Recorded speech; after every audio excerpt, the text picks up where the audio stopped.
E a fronte proprio dei disordini che sono frequenti purtroppo a Saglione, delle contromisure adottate dal Comitato per l'Ordine e la Sicurezza Pubblica della provincia agrigentina, abbiamo intervistato proprio il prefetto di Agrigento. Vediamo cosa ha risposto il rappresentante dello Stato in provincia.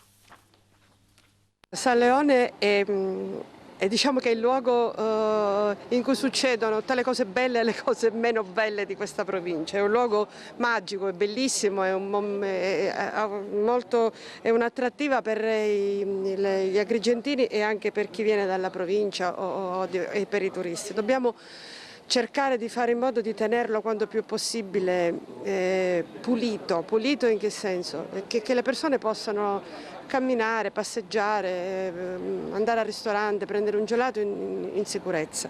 Io ho fatto tanti appelli ai ragazzi, cercate di essere responsabili, di essere corretti, rispetto per sé e per gli altri. Abbiamo intensificato le misure in attesa che il Comune faccia una serie di interventi che mi auguro siano anche di carattere strutturale, soprattutto per quanto riguarda viabilità, parcheggi e non solo. Sono stati disposti dei servizi un po' più mirati. La Polizia Locale si occuperà della viabilità anche per quanto riguarda il contrasto alla sosta selvaggia, che è un altro dei problemi.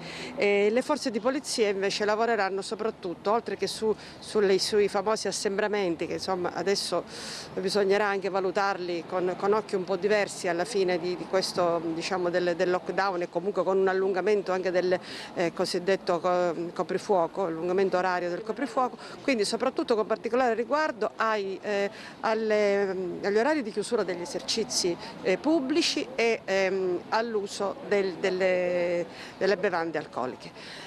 Queste sono le cose che abbiamo deciso ieri. Adesso vedremo come va questo prossimo fine settimana, sarà un po' un test, poi se sarà necessario rivedremo ulteriormente queste disposizioni per vedere di adattarle alle nuove situazioni.